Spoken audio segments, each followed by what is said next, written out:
ونستغفره ونعوذ بالله من شرور أنفسنا ومن سيئات أعمالنا من يهده الله فلا مضل له ومن يضلله فلا هادي له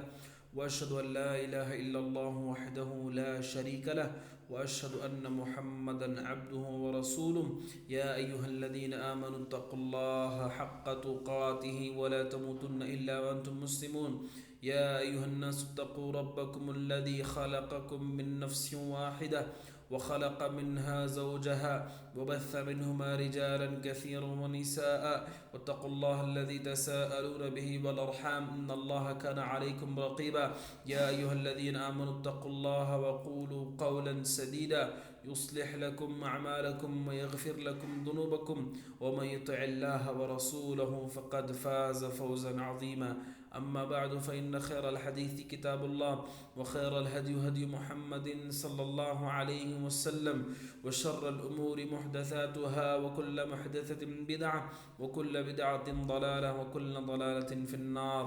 فأعوذ بالله السميع العليم من الشيطان الرجيم يرفع الله الذين آمنوا منكم والذين أوتوا العلم درجات. ہر قسم کی حمد و ثنا اللہ تبارک و تعالیٰ کے لائق و زیبا ہے جس نے ہم سب کو عبادت کے لیے پیدا کیا. درود و سلام نازل و سارے انبیاء اور رسول پر. محترم بھائیوں، اللہ تبارک و تعالیٰ نے علماء کی عظمت کو قرآن کریم میں بیان فرمایا ہے اور ان کے درجات کو اللہ نے بلند کیا ہے، ان کے مقام کو اللہ نے اونچا کیا ہے. شریعت اسلامیہ نے دینی علم کی بڑی اہمیت بیان کی ہے، بلکہ سب سے پہلی وحی جو نبی کریم صلی اللہ علیہ وسلم پہ اتاری گئی وہ متعلق تھی علم سے. کہا اقرا بسم ربک الذی خلق. پہلی وحی جو نبی کریم صلی اللہ علیہ وسلم پر اتری وہ تعلیم سے، علم سے متعلق تھی. اور یہ علم اتنا عظیم ہے کہ اسی کے ذریعے آپ اللہ کے دین کو پہچان سکتے ہیں، اسی کے ذریعے آپ اللہ کی جنتوں تک پہنچ سکتے ہیں. اسے علم کے ذریعے سے آپ اللہ کے تقرب کا ذریعہ آپ جان سکتے ہیں. یہ وہ علم ہے. اس علم کے حاملین جو علماء ہوتے ہیں اللہ نے ان کو بہت اونچا درجہ دیا ہے. سورہ زمر میں اللہ نے فرمایا قل هل يستوي الذين يعلمون والذين لا يعلمون. اے اللہ کے نبی صلی اللہ علیہ وسلم آپ کہیے کیا وہ لوگ جو جانتے ہیں اور وہ لوگ جو نہیں جانتے کیا برابر ہو سکتے ہیں؟ دونوں کبھی برابر نہیں ہو سکتے، دونوں میں فرق ہے. ایک جاننے والا اللہ کا مقرب ترین جتنا ہوتا ہے، نہ جاننے والا اتنا مقرب نہیں ہوتا.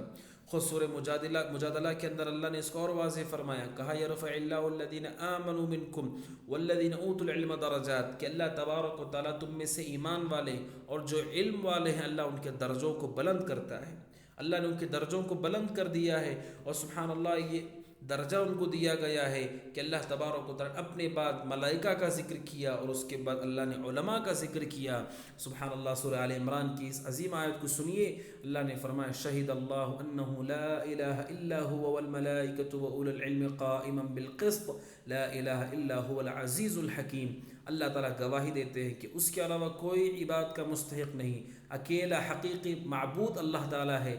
اور فرشتے بھی اس بات کے گواہ ہیں، وہ اولو العلم اور علماء بھی اس بات کے گواہ ہیں. اس آیت میں بڑی فضیلت ہے علماء کے لیے کہ اللہ تبارک و تعالیٰ نے اپنے بعد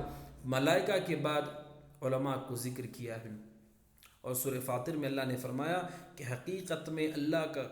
ڈر اور اللہ کی خشیت رکھنے والے یہی علماء ہوتے ہیں. کہا اللہ نے انما یخشی اللہ من عبادہ العلماء، حقیقت میں اللہ سے ڈرنے والے یہی علماء ہوا کرتے ہیں. حدیث میں نبی کریم صلی اللہ علیہ وسلم نے کیا فضیلت بیان کی. ابو الدرداء رضی اللہ تعالیٰ عنہ کی مشہور حدیث ابو داؤد اور ترمذی میں ہے. آپ نے فرمایا من سلک طریقا یبتغی فیہ علما سلک اللہ بہ طریقا الی الجنہ وان الملائکۃ لتضع اجنحتها رضا بطالب العلم وان العالم لیستغفر له من فی السماوات ومن فی الارض حتى الحیتان فی الماء وفضل العالم على العابد كفضل القمر على سائر الكواكب ان العلماء ورثة الانبياء ان الانبياء لم يورثوا دينارا ولا درهما انما ورثوا العلم فمن اخذ به اخذ بحظ وافر. نبی کریم صلی اللہ علیہ وسلم نے فرمایا کہ جب ایک آدمی اللہ کے دین کے حصول کے لیے نکلتا ہے، علم کے لیے نکلتا ہے،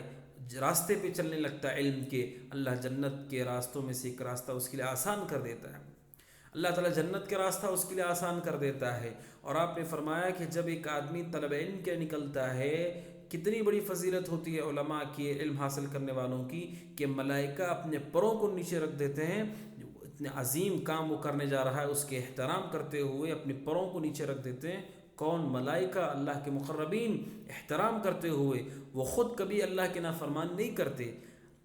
ملائکہ گناہوں سے پاک ہوتے ہیں لیکن تب اپنے پروں کو جھکا دیتے ہیں جب وہ طالب علم کو دیکھتے ہیں کہ وہ اللہ تبارک و تعالیٰ کے دین کے لیے، علم کے لیے نکل رہا ہے، طلب علم کے حصول کے لیے وہ کوشش کرتا ہے۔ ایسے طالب علم کے لیے اللہ تبارک و تعالیٰ کے ملائکہ اپنے پروں کو نیچے کر دیتے ہیں۔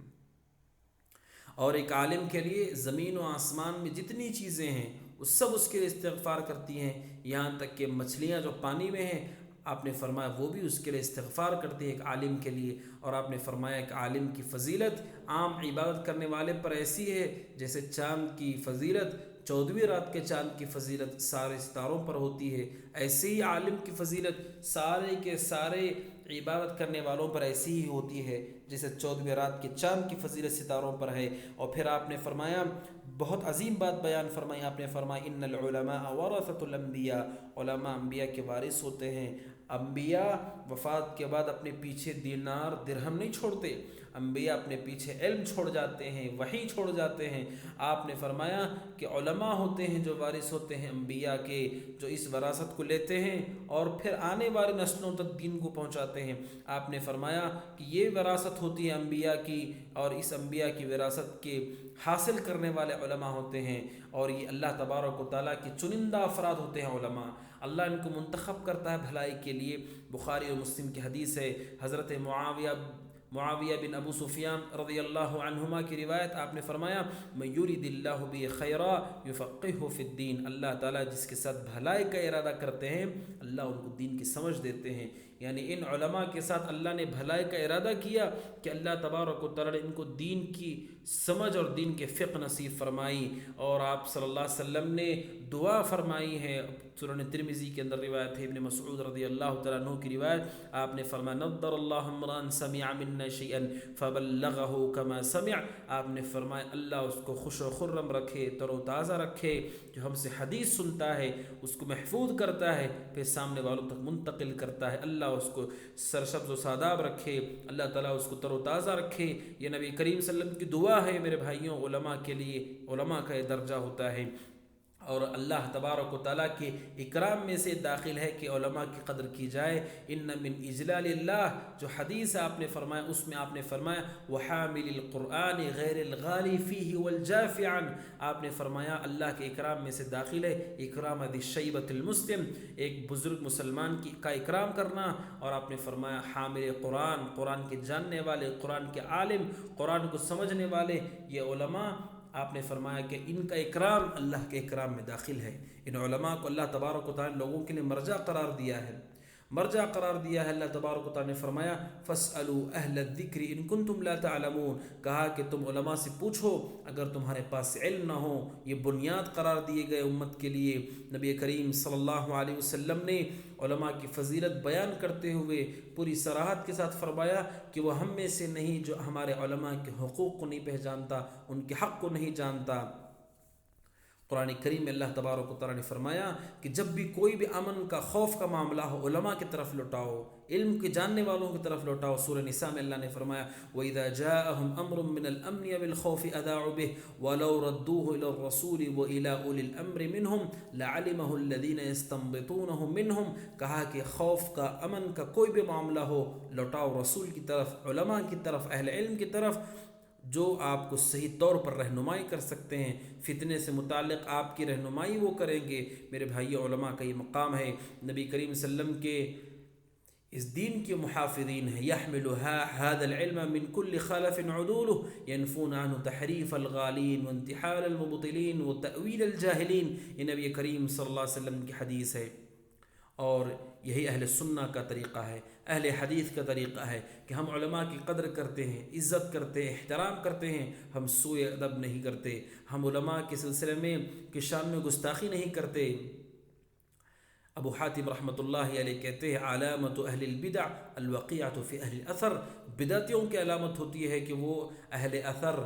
جو اخبار احادیث اور آثار یعنی علم حاصل کرنے والے جو حدیث کو پڑھنے پڑھانے والوں پر طعن کرتے ہیں، انہیں برا بھلا کہتے ہیں، یہ بدعتیوں کی علامت ہوتی ہے، اہل سنہ کی نہیں۔ امام طحاوی رحمۃ اللہ علیہ کہتے ہیں وعلماء السلف من المتقدمین والمتاخرین اہل الحدیث والاثر واہل الفقہ والنظر لا يذكرون الا بالجمیل ومن ذکرهم بسوء فهو على غیر السبیل۔ سلف، علماء السلف جتنے بھی علماء ہیں، متقدمین جو گزر چکے ہیں، متاخرین بعد میں آنے والے، سارے کے سارے علماء، جتنے کے جتنے علماء ہیں، سلفی علماء ہیں، سارے کے سارے علماء، محدثین، فقہا، ہم سب کا تذکرہ کرتے ہیں بھلائی کے ساتھ، کسی کا تذکرہ ہم برائی کے ساتھ نہیں کرتے۔ جو ان کا تذکرہ برائی کے ساتھ کہے، برا بھلا کہے، وہ صحیح طریقے پر قائم نہیں ہے، وہ صحیح طریقے پر قائم نہیں ہے، وہ اہل سنہ کے طریق پر قائم نہیں ہے۔ ہمارا یہ موقف ہے کہ علماء کا احترام کیا جائے، ان کی قدر کی جائے اور ان کی منزلت کو، ان کے مقام کو پہنچایا جائے، اس لیے کہ علماء کا وجود ہمارے لیے بہت بڑی نعمت ہے، بہت بڑی نعمت ہے۔ اور ایک عالم کا وجود ہمارے لیے اللہ کی اتنی بڑی نعمت ہے کہ اگر ایک عالم بھی فوت ہو جائے تو پھر کتنا بڑا خلا پیدا ہو جاتا ہے، اس کا تصور نہیں کیا جا سکتا۔ ابن مسعود رضی اللہ تعالیٰ عنہ اور حسن بصری رحمہ اللہ سے متعلق ہے کہ وہ کہتے ہیں موت العالم ثلمۃ فی الاسلام لا يسدها شیء مختلف اللیل والنہار، کہ علماء کا فوت ہو جانا ایسا یہ خلا ہے کہ اس کو کوئی چیز پر نہیں کر سکتی۔ اور قرآن مجید سورۃ الرعد میں کہتا ہے اولم یروا انا نأتی الارض ننقصها من اطرافها، کیا لوگ نہیں دیکھتے کہ ہم زمین کو اس کی کشادگیوں کے باوجود سمیٹتے آ رہے ہیں۔ ابن عباس رضی اللہ تعالیٰ عنہما نے ایک روایت میں اس کی تفسیر کی ہے، امام مجاہد نے اس کی اسی تفسیر کی، اور امام بغوی نے معالم التنزیل میں ذکر کیا ہے کہ ایک جماعت علماء کی ایسی جنہوں نے اس کی تفسیر کی ہے کہ اس سے مراد کیا ہے، موت العلماء، علماء کا وفات پا جانا، ننقصها من اطرافها ذهاب خيارها وفقهائها وعلمائها، کہا کہ علماء کا فوت ہو جانا، فقہاء کا فوت ہو جانا، بہتر لوگوں کا فوت ہو جانا، زمین کا سمیٹ دیا جانا ہے، اس کی تنبیہ کی جا رہی ہے۔ اور آخری زمانے میں جہالت عام ہونے لگے گی، علماء کا وجود ہمارے لیے بہت ہی قیمتی ہے۔ میرے بھائیوں، علماء ہمارے لیے اللہ تبارک و تعالیٰ کی نعمت ہیں، یہ تاریکی میں ہمارے لیے روشنی ہیں، یہ ہمارے لیے گمراہیوں میں ہدایت کے مینار ہیں، ان کے ذریعے سے حق راستے کی شناخت ہم کو ملتی ہے، ان کے ذریعے سے ہم اللہ کی وحی، اللہ کا دین سیکھتے ہیں، سنتے ہیں، سمجھتے ہیں اور اس پر عمل کرتے ہیں۔ میرے بھائیوں، ابھی کل کی بات ہے، عالم اسلام کی مشہور و معروف شخصیت اللہ تبارک و تعالیٰ نے جن کو اپنے دین کی خدمت کے لیے منتخب کیا، جنہوں نے اپنی زندگی کا اکثر حصہ سنت کی خدمت میں لگا دیا، شیخ محدث محمد ابن علی بن آدم الاثیوبی رحمۃ اللہ علیہ کی وفات ہوئی۔ کل کی بات ہے کہ ان کی وفات ہو گئی۔ سبحان اللہ، اس عالم کی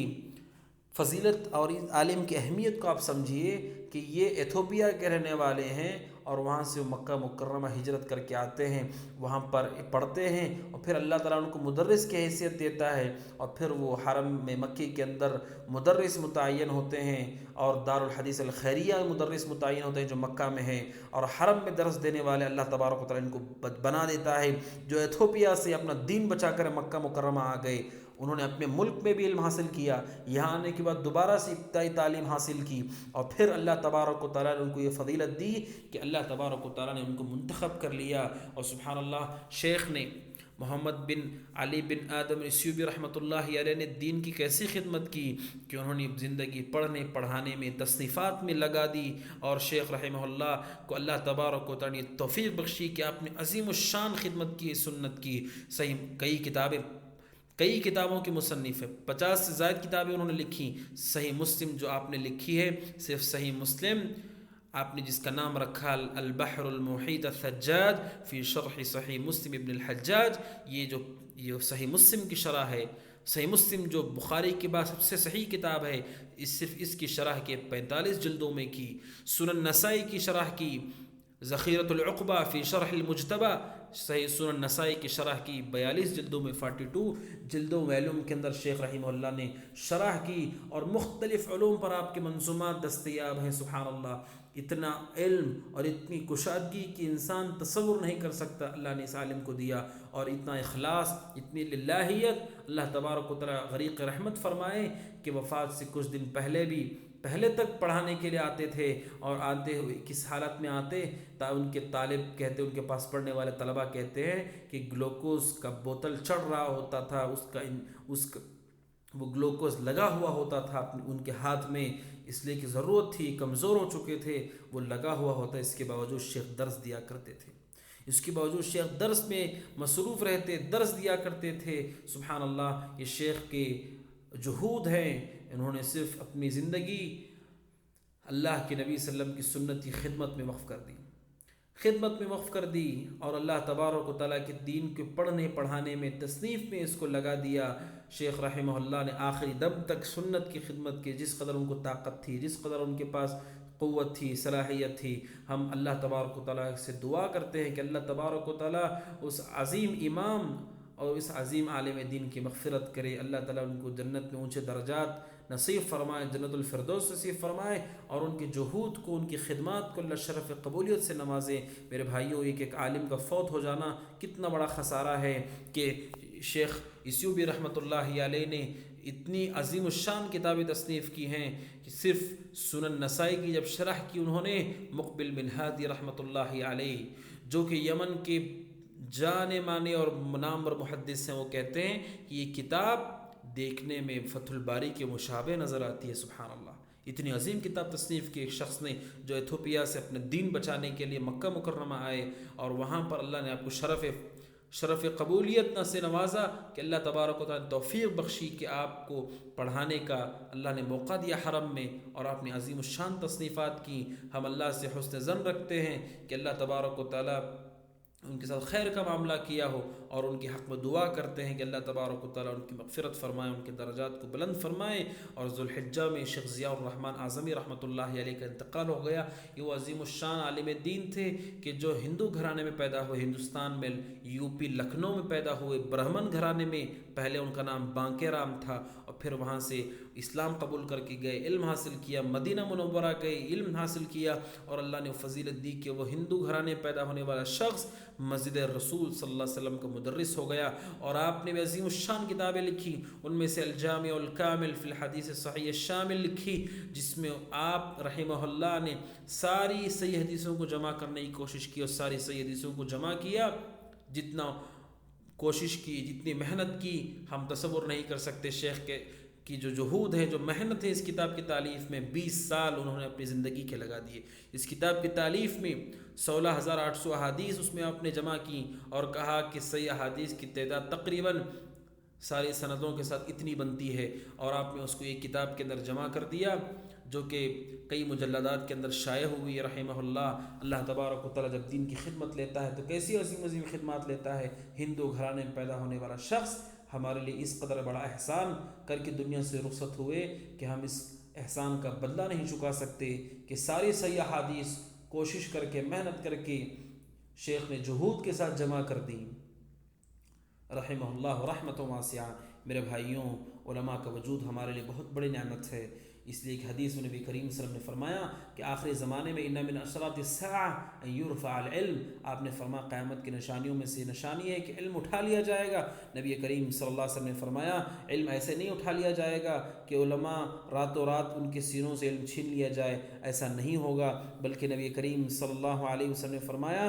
کہ اللہ تعالیٰ علم کو اٹھائے گا کیسے؟ علماء کو وفات دے کر کے۔ ان اللہ لا يقبض العلم انتزاعا ينتزع من قلوب العباد ولكن يقبض العلم بقبض العلماء حتى اذا لم يبق عالما اتخذ الناس رؤوسا جهالا فسئلوا فافتوا بغیر علم فضلوا واضلوا۔ نبی کریم صلی اللہ علیہ وسلم کے صحابی عبداللہ بن عمرو بن عاص رضی اللہ عنہ کہتے ہیں اللہ تبارک و تعالیٰ علماء کے سینوں سے علم نہیں اٹھاتا، بلکہ اللہ دنیا سے علماء کو اٹھا لیتا ہے۔ جب علماء اٹھتے چلے جاتے ہیں، آپ نے فرمایا یہ زمانہ آئے گا کہ لوگ جاہلوں کو سردار بنائیں گے، ان سے مسائل پوچھیں گے، وہ غلط اور جھوٹے فتوے دیں گے، خود بھی گمراہ ہوں گے، دوسروں کو گمراہ کریں گے۔ علم ایسے اٹھا لیا جائے گا، علماء اٹھا لیے جائیں گے، ایک عالم گزرتا ہے ان کی جگہ بیٹھنے والا کوئی دوسرا نظر نہیں آتا۔ بڑے بڑے علماء کا دنیا سے رخصت ہو جانا یہ عظیم مصیبت ہے۔ اللہ تعالیٰ سے ہمیں دعا کرنی چاہیے کہ اللہ اس مصیبت میں ہمیں اجر دے